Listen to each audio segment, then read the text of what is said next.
Assalamualaikum warahmatullahi wabarakatuh. Alhamdulillahi rabbil alamin wa bihi nasta'inu ala umuri dunya waddin.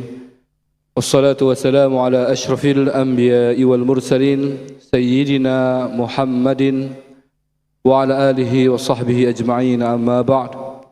Hadratul mukarramin yang kami muliakan dan hormati Imam Besar Masjid Istiqlal sekaligus Menteri Agama Republik Indonesia Bapak Profesor Dr. Kiai Haji Nasaruddin Umar MA, segenap pimpinan Badan Pengelola Masjid Istiqlal, wabil khusus kepada guru kita Al-Mukarram Dr. Kiai Haji Muhammad Faisal Hamdani MA, pengampu kajian kitab Kifayatul Akhyar fi Halli Ghayatil Ikhtisar pada tiap bulannya di Masjid Istiqlal. Semoga senantiasa Allah limpahkan kesehatan.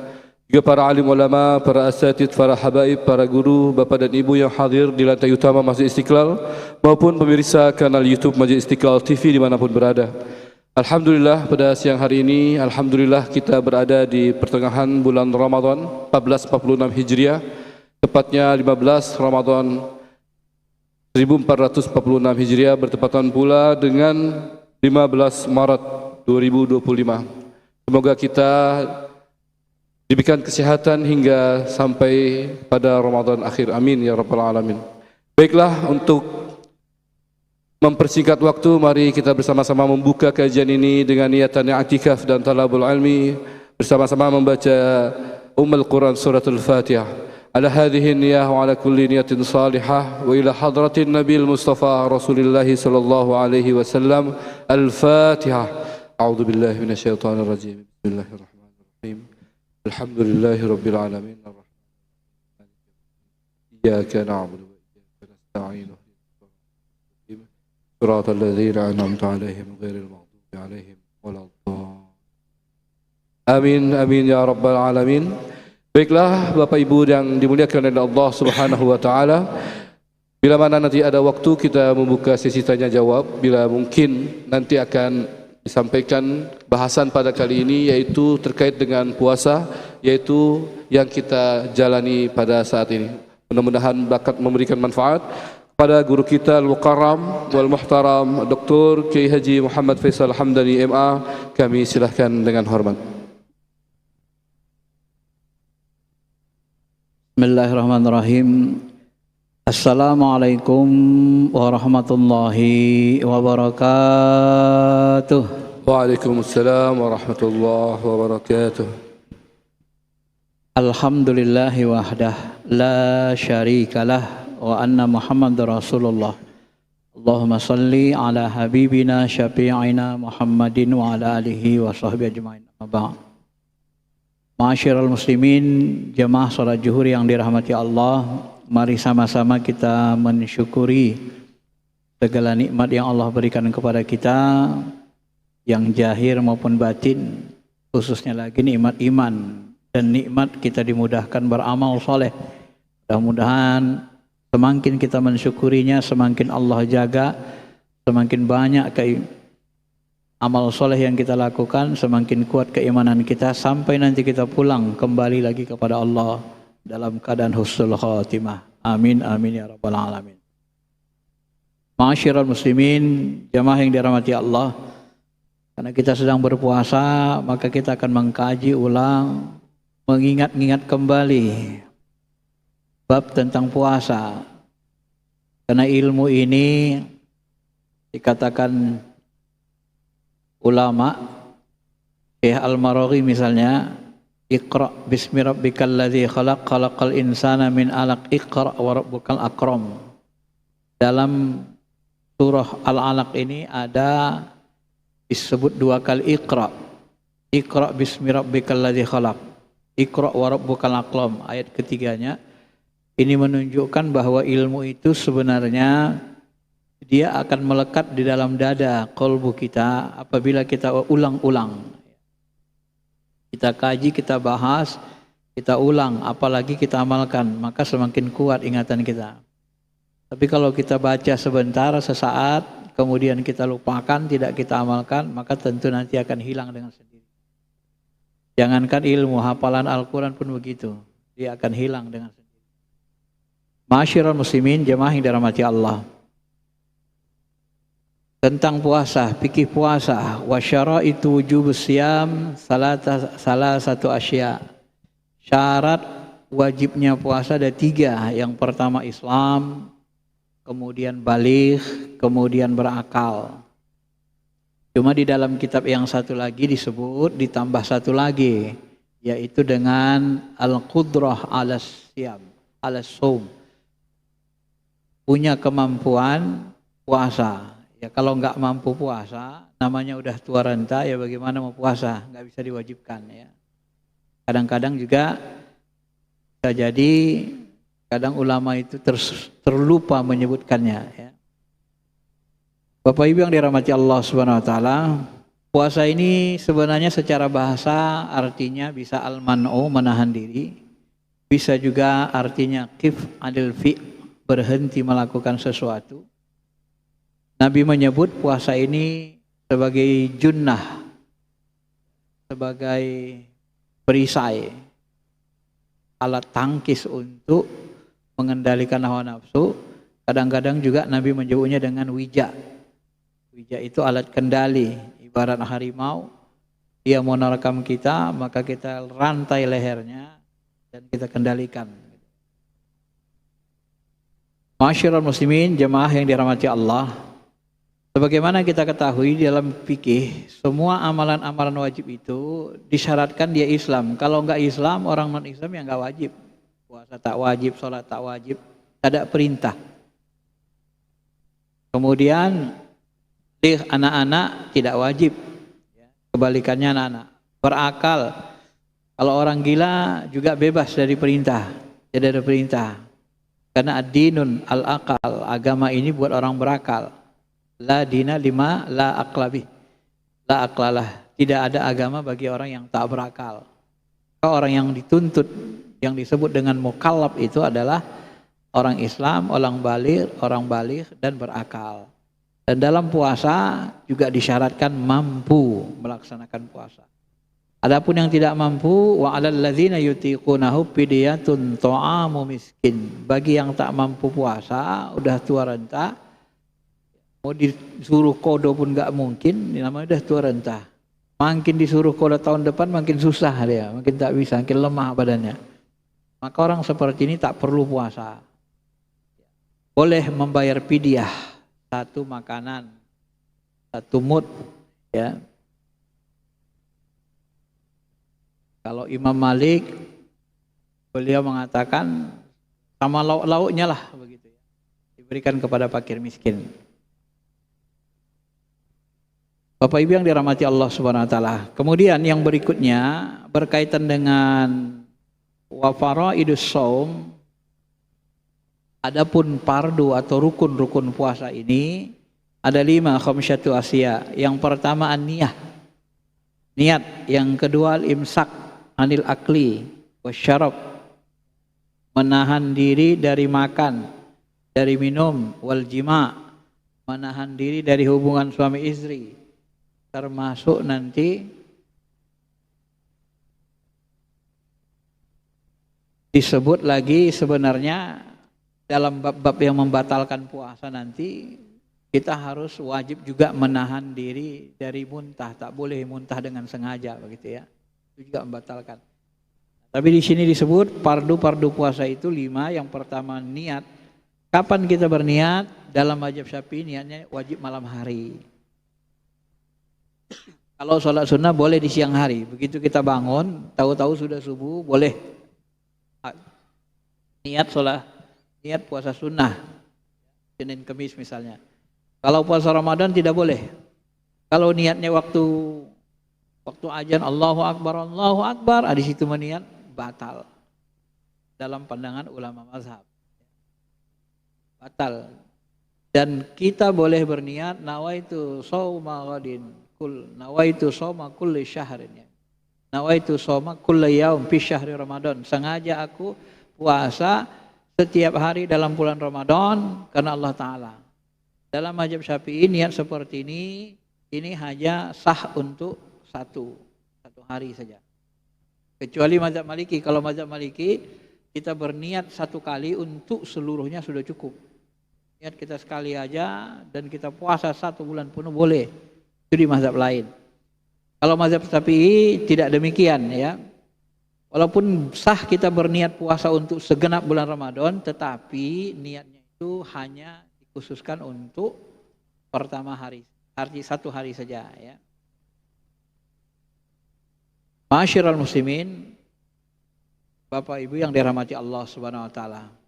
Bagaimana di tengah-tengah puasa kadang-kadang kita mau batal buka laku. Jadi laku puasa. Batal enggak puasanya? Kalau dalam sholat biasanya itu disebut batal kan. Tapi kalau dalam puasa, dalam mazhab Syafi'i, kitab ini disebut tidak batal.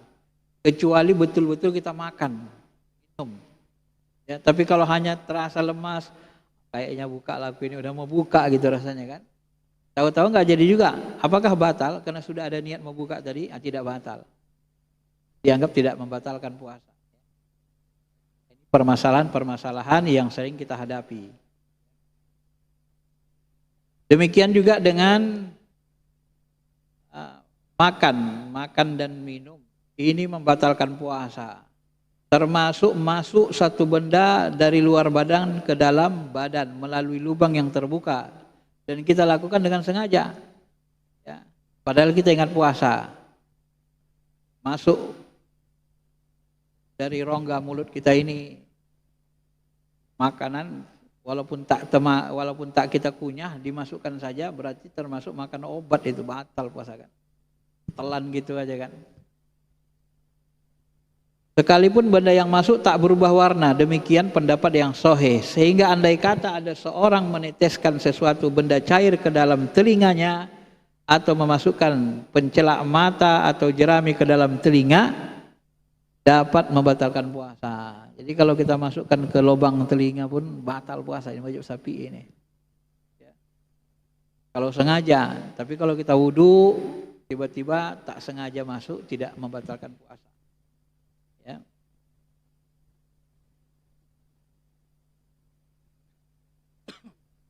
Ma'asyiral muslimin, Bapak Ibu yang dirahmati Allah Subhanahu wa taala. Atau bahkan menyumbat kemaluannya dengan kapuk misalnya juga bisa membatalkan puasa menurut pendapat yang sahih. Ini bagi wanita lah ini ya. Nyumbat. Jadi lubang mulut, lubang telinga termasuk lubang kemaluan. Tidak boleh dimasukkan ke dalamnya. Berbeda dengan celak, kalau celak kan nggak masuk ke dalam dia, nah ini dibolehkan. Tidak ada lubang di dalamnya. Sama dengan masukkan pisau ke tengah-tengah paha kita, ini nggak ada lubangnya, nggak ada masalah. Ini kata beliau seperti itu. Kemudian bagaimana kita menelan ludah? Apakah menelan ludah batalkan puasa? Dalam mazhab Syafi'i tidak. Ya. Apabila ludah itu bercampur dengan benda lain, baik benda lain itu suci seperti memilih benang berwarna dengan mulut. Kita ginikan benang itu di mulut kita itu, atau berupa benda najis seperti gusi yang berdarah dan ludah telah berubah karena darah. Tapi kalau dia sudah berubah warnanya kena darah, gitu kan, berubah rasanya, itu kalau kita telan membatalkan puasa. Gusi kita berdarah, itu harus dibuang, jangan ditelan. Tapi kalau ludah yang di tenggorokan ini atau di ujung ini gak ada masalah, ulama ya. Andai kata darahnya sudah hilang dan ludah sudah berubah jadi putih, menurut qaul sahih, ludah tersebut ditelan puasanya menjadi batal dan mulutnya menjadi najis. Jadi kalau sudah berubah ludah itu menjadi putih keluar dari rongga kita, sudah berubah rasanya, itu juga membatalkan puasa. Andai kata ludahnya keluar sampai batas bibir lalu dikembalikan dengan lidah kemudian ditelan, maka batal puasanya. Jadi kalau udah keluar dari rongga, udah ke ujung lidah kita ludahnya itu nggak boleh lagi telan ya. Berbeda dari jika orang itu menjulurkan lidahnya keluar dan di pucuk lidahnya terdapat ludah. Kayak gini kan lidah kita. Ini rincinya karena kifayah akhir ini lebih merinci yang membatalkan puasa. Kemudian andai kata dahak turun dari kepala dan berhenti di atas tenggorokan, dilihat dulu apakah orang itu tidak mengeluarkan dahak dan terpaksa berdahak tersebut masuk ke dalam. Kalau terpaksa puasanya tidak batal. Tapi bila orang itu mengeluarkan dahak namun dibiarkannya tersebut masuk ke dalam, sebenarnya dahak itu sudah bisa dikeluarkan. Tapi dibiarkannya aja, ditelannya aja. Nah, ini bisa membatalkan puasa. Jadi kalau sudah berdahak dia sudah mau keluarin. Kecuali nggak bisa dikeluarin tertelan sendiri dia. Nah, ini tidak batal. Bagaimana dengan kumur-kumur? Kumur-kumur menghirup air dengan lebihan melampaui batas, ya. Melampaui batal puasanya secara berlebihan. Dan jika tidak, tak batal. Kalau kumur-kumur aja, sekedar kumur sekali, 2 kali nggak masalah. Tapi kalau kumur-kumur aja kerja-kerja 5 menit, kumur-kumur aja maksudnya. Itu dianggap membatalin puasa ya. Jika dia lupa, tak batal. Kalau termasuk air ke dalam mulut kita, ke dalam rongga, kalau terlupa tidak batal. Karena lupa itu dianggap ujur syar'i ya, sama dengan kita makan, minum lupa. Tak sengaja.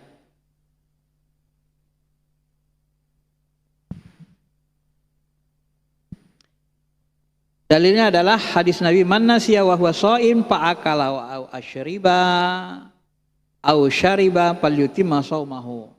Siapa yang lupa kemudian dia sedang puasa dan kemudian makan dan minum, hendaklah dia menyempurnakan puasanya.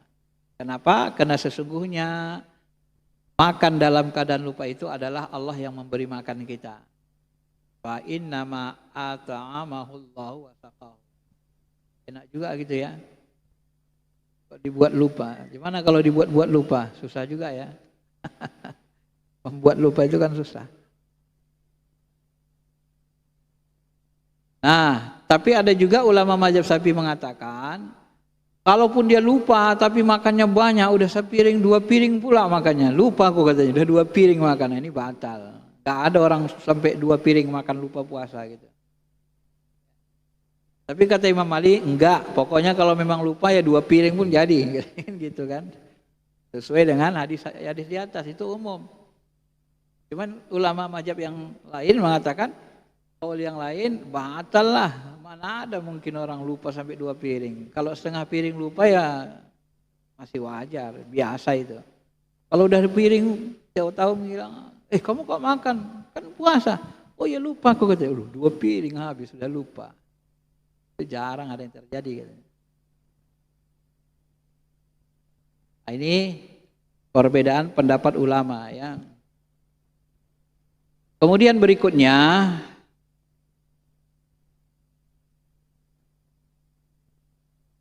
menurut qaul yang dianggap ashah oleh Imam Nawawi, pendapat yang lebih sahih, tidak batal puasanya ya. Berdasarkan hukum hadis tadi. Andai kata orang itu makan tidak tahu keharamannya, maka dilihat dulu. Kalau orang itu baru masuk Islam, mualaf pula dia kan, tak tahu dia mana batalkan puasa, makan aja dia. Ternyata dia mualaf baru masuk Islam. Atau dia pelosok desa, tak belajar agama, tak tahu dia apa yang batalkan puasa. Puasa orang puasa dia, tak batal puasanya. Kemudian yang membatalkan lagi jima, hubungan suami istri. Jima membatalkan puasa, ini jima ulama sepakat ya, berdasarkan Al-Quran juga kan. Demikian juga mengeluarkan mani dengan tangan atau lainnya. Ini yang disebut dengan istilahnya apa? Kalau perempuan masturbasi ya, onani. Ada sudah almarhum beliau kan dari kalangan Ustadz Salafi, dianggap ustadz besar, onani itu tak membatalkan puasa. Sebenarnya salah total ya, jangan diikut. Tapi sudah tersebar di YouTube itu. Jadi bahan ejekan. Biasanya yang seperti itu disebabkan tidak belajar fikih begini. Dia belajar tekstual hadis saja. Dibacanya hadis, pahaminya sendiri. Enggak dikajinya pendapat-pendapat ulama. Karena yang membatalkan puasa itu memang hadas besar. Hadas besar itu batal puasa kita. haid batal puasa, nifas tak boleh puasa, batal puasa. Nah, onani itu hadas besar, batal juga puasa. Tidak harus jima sama suami istri baru batal. Ya keluar dia, kecuali keluarnya kita mimpi, tidur siang mimpi, keluar sendiri dia, wah itu nggak batal. Kenapa? Itu sama dengan makan tadi, di luar kekuasaan kita. Tapi kalau disengaja batal.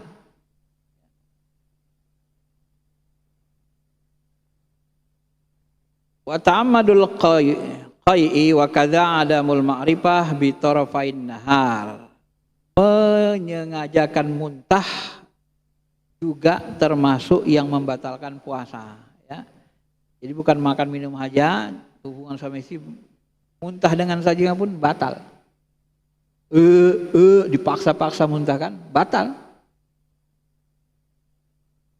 Di kitab ini diringkasnya lagi, yang membatalkan puasa itu ada yang masuk dalam tenggorokan dengan sengaja, ada yang masuk dalam lubang bagian kepala, telinga tadi dengan sengaja, termasuk menyuntikkan obat ke salah satu dari dua jalan.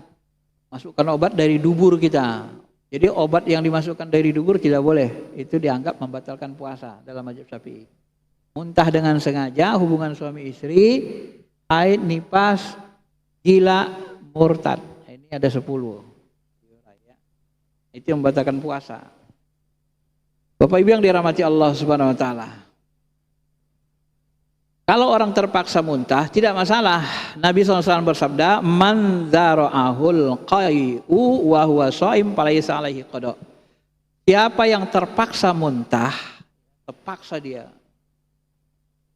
Sakit perut kita itu kan tiba-tiba mau muntah, muntahkan aja. Tapi jangan digara-garai. Gak ada masalah, muntah, ini batal puasanya. Tiba-tiba sakit perut, memuntah, mual, muntahkan aja.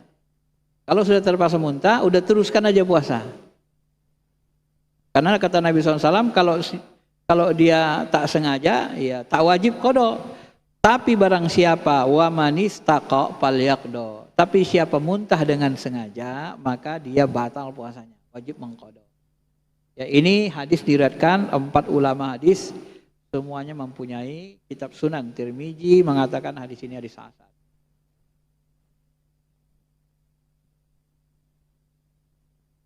Kemudian adapun mengetahui dua ujung hari, yaitu mengetahui fajar dan tenggelam matahari, ini syarat sah bagi puasa. Kalau ini kan sudah biasa lah, udah paham lah kita ya. Kita tinggal enaknya kita sekarang ini udah dikaji ulama, tinggal lihat jam aja kan, jam buka, jam.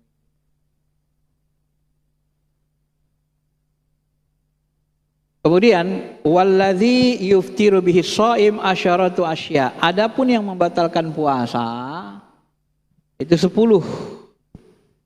Seperti tadi kan disebutkan. Yang pertama itu kita ulang, sampainya sesuatu benda ke dalam rongga. Yang kedua, sampainya sesuatu ke dalam rongga kepala. Rongga kepala itu ya tadi ya, telinga. Obat yang dimasukkan melalui jalan dari dubur. Sengaja muntah, wati ke dalam farji, mengeluarkan mani dengan sengaja, sebab bersentuhan juga haid, nifas, gila dan murtad. Apabila puasa seseorang itu telah sah karena telah mematuhi beberapa syarat dan rukun, maka untuk batal puasa juga mempunyai beberapa sebab. Di antaranya yaitu sebab memasukkan sesuatu benda dari luar ke dalam rongga badan. Yang dimaksud dengan al-jaub, rongga badan oleh pengarang yaitu perut. Oleh karena itu pengarang menyebutnya dengan memakai isim ma'rifah. Dengan demikian tepat sekali pengarang menyebut lapas ra setelah lapas zaub. Demikian pula dengan lapas huknah.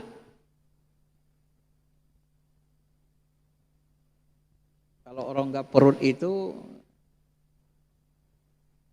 termasuk mulut kita ya, kalau masukkan lewat mulut sudah pasti batal ya. Tapi kalau lewat dubur tadi itu juga dianggap batal sama ulama mazhab Syafi'i ya. Masyiral muslimin, Bapak Ibu yang dirahmati Allah, ini hal-hal yang membatalkan puasa. Kemudian ada beberapa lagi di sini disebutkan Bagaimana kalau orang puasa, kemudian dia tidur seharian suntuk. Ya. Habis sholat subuh tidur ya. Bangun juhur, tidur lagi dia. Terus aja kerjanya satu hari ya. Puasa tapi puasa tidur gitu kan. Apakah sah puasanya? Sebagian ulama mengatakan tak sah. Nah, dia tidak dianggap puasa. Dia tidur. Sama halnya dengan orang pingsan. Jadi kalau kita lihat lapas di sini bisa jadi juga tidur dia gak bangun-bangun sampai buka. Nah, itu dianggap pingsan, tak sah puasanya. Ya. Kalau ditanya, kalau orang tidur itu yang ditahannya apa? Ya nggak ada, orang tidur aja kerjanya. Apa yang ditahannya? Ini menurut sebagian ulama, ya, menurut kaul, tapi pendapat yang sahih mengatakan tak apa-apa. Pokoknya sholatnya jalankan terus ya. Lemas sekali, namanya udah nggak pernah puasa 1 tahunan, puasa Senin Kamis enggak, puasa Yaumul Bida juga tidak, pertengahan bulan tak pernah puasa. Itu masuk Ramadan, hari pertama pingsan, tidur aja kerjanya dari pagi sampai sore. Kaget badannya kan. Kata sebagian ulama boleh, nggak apa-apa juga katanya. Ini perbedaan pendapat. Cuman kita jaga-jaga kalau ulama beda pendapat gini, ihtiyatnya lebih baiknya kita menghindarinya. Kenapa? Karena al-khuruju minal khilaf mustahabbun. Keluar dari perbedaan pendapat itu disunnahkan, lebih disukai. Artinya apa ya? Tinggalkan aja itu, nggak usah dikerjain. Walaupun ulama beda. Jadi kita selamat, lebih selamat ya. Wa yustahabbu fi shaum salasa asya, ta'jil al-fitri, ta'khir as-sahar. As-sahur wa tarkul hujri minal kalam. Kemudian disunnahkan dalam puasa itu 3. Yang pertama segera berbuka. Yang kedua mentakhirkan makan sahur. Yang ketiga adalah menjauhi perkataan buruk. Jangan bicara yang tidak bermanfaat atau bicara buruk.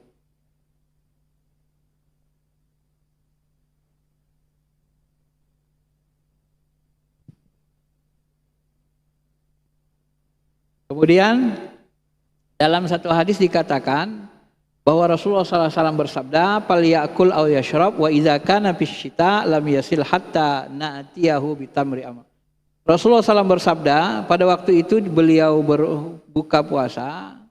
Waktu puasa beliau tidak melakukan sholat maghrib dulu sebelum dihidangkan kepada beliau buah korma. Kemudian beliau makan, minum air, dan jika sedang musim hujan beliau tidak sholat sebelum kita menghidangkan korma kering atau air kepada beliau sallallahu alaihi wasallam. Jadi beliau tidak sholat dulu, buka dulu. Itu menunjukkan bahwa buka itu disegerakan gitu ya.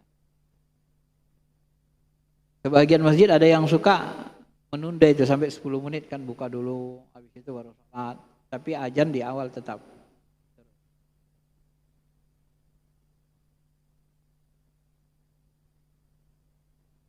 Kemudian in ta'khirus sahur min sunanil mursalin. Adapun mentakhirkan sahur ini sunnah dari para nabi, para rasul.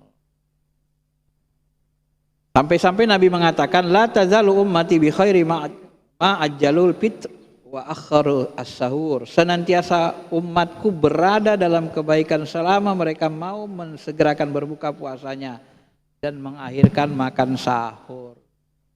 Nah, sedikit dijelaskan bahwa kapan kita mulai menahan diri dari puasa. Di Indonesia ini ada imsak namanya. Imsak itu sebenarnya artinya puasa. Biasanya imsak itu dibuat 10 menit. Kenapa 10 menit? Karena Nabi SAW menahan puasa itu beliau sudah menahan kira-kira bacaan sekitar 50-an ayat gitu ya. Jaraknya dari azan. Jadi 50-an ayat itu ukurannya 10 menitan gitu. Beliau sudah menahan. Sebagian orang salafi mengatakan imsak itu bid'ah katanya. Padahal adanya, udah jelasnya dalilnya kan. Karena imsak itu menahan. Cuma sebagian besar ulama menyebut sebelum azan sebenarnya kita masih boleh makan minum, tidak membatalkan puasa. Kenapa? Karena puasa itu dalam Quran dimulai dari terbit fajar. Begitu masuk subuh, terbit fajar, disitulah menahannya. Ya. Cuma disunahkan dari imsak tadi gitu. Karena Nabi menahan dari makan dan minum itu jaraknya dengan azan sekitar 50 bacaan ayat. 50 ayat. Nah, itu dihitung sekitar 10 menit. Ya. Jadi kalau bangunnya 10 menit sebelum subuh, boleh nggak makan Ustaz? Kalau saya berpendapat berdasarkan pendapat ulama yang ramai, biasa aja nggak masalah. Penting kalau azan berhenti gitu kan. Kan kadang-kadang kita gitu Pak kan. Tiba-tiba ada tarahim 10 menit sebelum subuh. Irhamna katanya kan.